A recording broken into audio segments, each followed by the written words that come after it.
Hola, durante la clase de hoy, que en esta segunda parte continuamos trabajando sobre el tema de la teoría sintética o moderna de la evolución.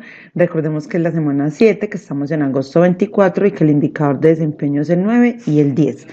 Ten presente que debes tomar nota de la información que se está suministrando. Vamos a hablar entonces de las pruebas que sustentan la teoría de la evolución para demostrar que es un hecho científicamente comprobado. Te recuerdo que debes ver el video hasta el final, ya que durante el transcurso de este se irán dando las claves para poder registrar la asistencia en los comentarios de Classroom. Bueno, las pruebas de la evolución están divididas en varias y son pruebas embriológicas, pruebas paleontológicas, perdón porque acá vi que cometí un error, pruebas anatómicas, pruebas biogeográficas y pruebas biomoleculares. Vuelvo a repetir que acá son pruebas paleontológicas, perdón por el error que tuve.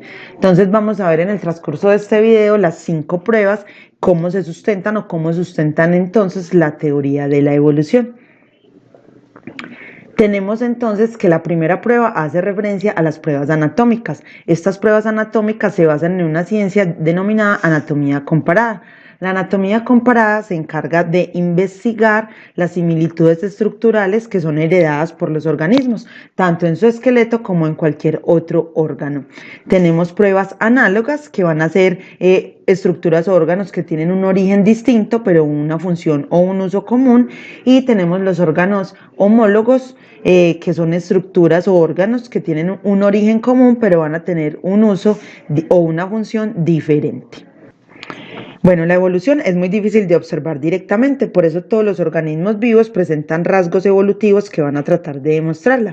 Entonces, como habíamos mencionado, todas estas pruebas van a tratar de describirnos esto. En las pruebas anatómicas, como ya les había mencionado, es un estudio comparado de los órganos de las distintas especies, tanto en su estructura y función, y nos van a informar que hay dos tipos básicos de estos órganos, los órganos homólogos y órganos análogos. Los primeros que vamos a ver, como aparecen en la imagen, son los análogos.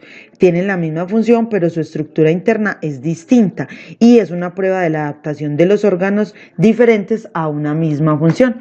Como estamos viendo acá, las alas, tanto para los murciélagos como para los insectos, sirven para volar, es decir, tienen la misma función, pero su origen no es el mismo. Mientras que las alas de los murciélagos corresponden a la extremidad superior de este organismo, las alas de los insectos se encuentran adheridas al tórax y no corresponden a las extremidades superiores de él. Entonces tienen un origen distinto, pero la función que cumplen es la misma. El caso similar ocurre entonces con los cuernos. Los cuernos que tienen los ciervos los tienen en la parte superior de su cabeza y sirven de defensa, mientras que los cuernos de estos organismos son unas modificaciones que tienen la mandíbula y también son necesarias y son utilizadas como un mecanismo de defensa y les permite combatir. Entonces podemos ver que los órganos análogos corresponden a estructuras que tienen la misma función, pero tienen un origen evolutivo diferente. Los otros órganos que podemos encontrar en estas pruebas anatómicas son los órganos homólogos. Estos órganos son aquellos que tienen un mismo origen evolutivo y embrionario, tienen una estructura interna semejante, pero que ha sido fruto de diversas modificaciones de acuerdo a los hábitats en los que están. Entonces tienen una estructura interna similar, pero su función es diferente. Entonces vamos a mirar. Todos estos corresponden a extremidades superiores de estos organismos: el brazo en el humano, la extremidad superior del gato, la aleta de la ballena, el ala del murciélago. Todos estos tienen funciones diferentes. La mano sirve para poder coger cosas y movilizarlas, mientras que el gato le permite también desplazarse, para la ballena poder nadar y para el murciélago poder volar. Pero su origen es común, es decir, todas corresponden a la extremidad superior de cada uno de estos organismos.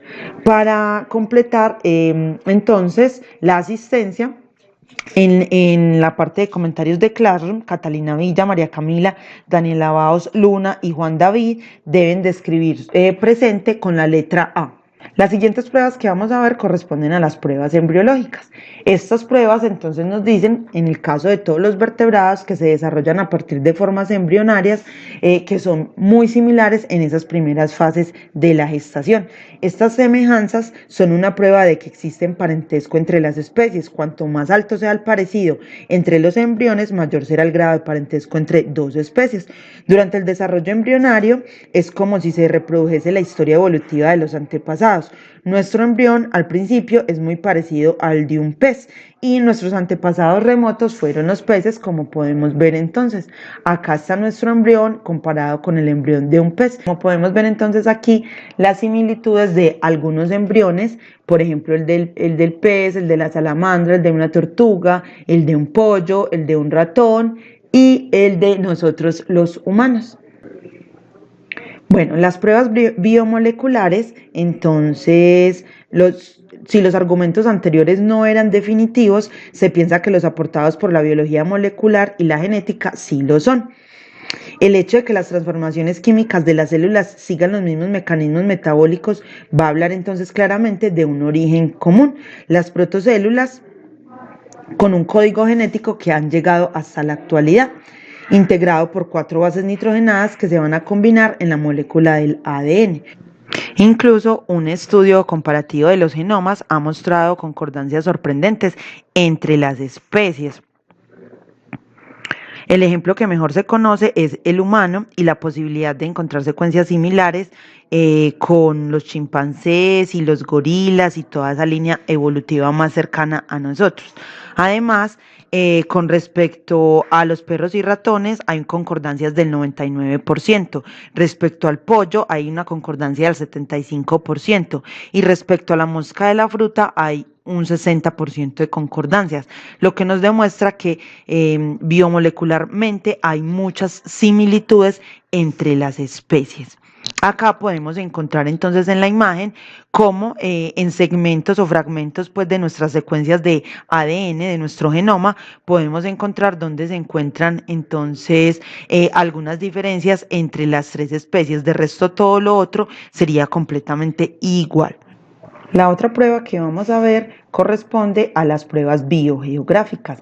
Surgen del estudio de las similitudes y diferencias que presenta la fauna y la flora según su localización geográfica. Es frecuente entonces que encontremos especies más o menos parecidas con alto grado de parentesco que viven en lugares que están relacionados entre sí por la cercanía que tienen. Por ejemplo, en unas islas donde cada especie se ha adaptado a las condiciones concretas de cada isla, todas estas especies provienen de un antecesor común, pero al irse adaptando a las condiciones de cada lugar fueron evolucionando y originando especies distintas, demostrándose que los organismos de 2 regiones son más parecidas cuando más cercanas están y van a diferir cuando más alejadas se hallan. En la imagen que vemos acá corresponden a los pinzones estudiados por Darwin en las Islas Galápagos. Descubrió aproximadamente 15 especies de pinzones diferentes, pero muy emparentadas. Todas estas especies tenían el mismo tamaño, aproximadamente entre 10 a 20 centímetros, pero se diferenciaban en la forma y el tamaño del pico. Cada pico estaba adaptado a la distinta fuente de alimento que estaba predominando en las islas y a las que se habían adaptado. Otro ejemplo entonces es con algunas grandes aves corredoras como el ñandú suramericano, la avestruz africana, el emú australiano, que son bastante parecidas a pesar de encontrarse a grandes distancias. Esto se explica porque tenían un antecesor común que vivía en el hemisferio sur de un supercontinente. Cuando se fragmentó, las distintas aves evolucionaron de forma independiente. Resumiendo entonces, las pruebas biogeográficas de la evolución están basadas en la distribución geográfica de las especies.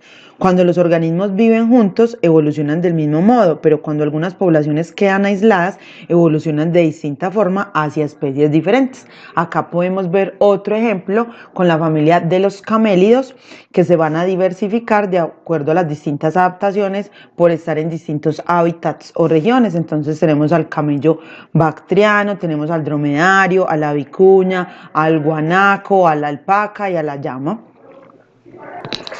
Bueno, la otra asistencia corresponde a Jimena Agudelo, Jimena Areiza, Harold, María José Barrera, Isabela Betancourt, Miguel Ángel Betancourt. Deben escribir en Classroom presente y el número 2. Las pruebas que vamos a ver a continuación son las pruebas paleontológicas.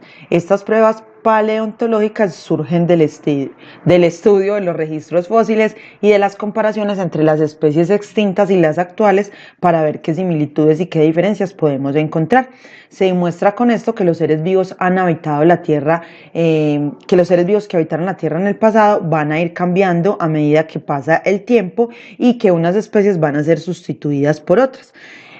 Tenemos que tener en cuenta que los fósiles son registros orgánicos que han dejado animales y plantas hace millones de años y aún perduran hasta nuestros días. Un fósil es capaz de guiarnos a través del tiempo para dar sentido a la historia de la Tierra.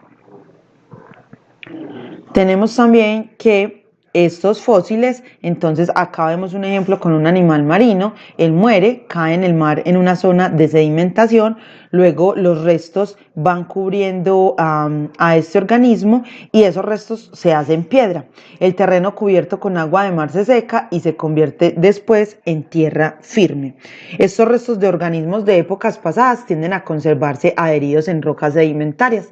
Nos muestran cómo eran los habitantes de la Tierra hace millones de años e incluso cuáles eran sus costumbres gracias a los fósiles en los que se ha dejado grabado el rastro de la actividad de ellos. También la siguiente asistencia es para Mateo Ruiz, Miguel Ángel Ríos, Nicolás Restrepo, Laura Espina y Kevin. Deben escribir en los comentarios presente y la letra A. Para que miremos el ejemplo entonces de algunos fósiles que podemos encontrar, como al romper la roca pueden encontrar la evidencia de la existencia de estos organismos allí, como estamos viendo entonces en este momento. También tenemos entonces cómo queda la evidencia de estos organismos y cuando son invertebrados, que es lo que causa curiosidad en muchos, cómo quedan las huellas en las rocas que se van encontrando. Recordemos además que los registros fósiles corresponden a seres vivos que existieron en el planeta, pero que cuando hablamos de fósil quiere decir que ese organismo ya no encontramos ningún ser viviente. Listo, ahí hablamos de fósil, porque si no hablaríamos simplemente del cadáver de una especie. También acá les muestro en el Museo de Historia Natural que hay en Nueva York y hay también en París, donde se encuentran registros fósiles de grandes especies que los encuentran obviamente y los reconstruyen para que la gente pueda conocer e identificar esas especies que habitaron en el pasado de nuestro planeta. Como podemos ver ahí, el tamaño de esos fósiles respecto al tamaño de nosotros. Acá vemos unas especies mucho más pequeñas y acá cuando los fósiles que se encuentran son incompletos y obviamente se trata de reconstruir con el poco material que se encuentra. La siguiente asistencia es para Esteban Borges, Emanuel Cardona, Andrés Felipe Cartagena, Juan Pablo Correa, David Garcés y Juan Pablo García. Deben escribir presente y el número 5. Así que cuando vayas a visitar estos museos, recuerda mirar cómo son. Podría además que corresponde a los megaceros, es un esqueleto fosilizado, pueden mirar la comparación en cuanto al tamaño de una persona con respecto a él y se considera que pudo haber sido un antecesor de los ciervos actuales. La otra asistencia corresponde entonces a Salomé Mejía, Mariana Montoya, Dana, Juan Camilo y Samuel Muñoz, que deben escribir presente y el número 7. Esas serían entonces todas las pruebas que sustentan la teoría de la evolución como un hecho científico comprobado. Ten presente entonces que debes registrar la asistencia según las indicaciones que se fueron dando en el transcurso del video, debiste haber tomado nota y debes repasar porque el próximo jueves tendremos quiz. La última asistencia corresponde a Santiago Gutiérrez, Juan Manuel Henao, Sara, Ana Sofía y Mateo, quienes deben de escribir presente y la letra B. Chao y cuídese.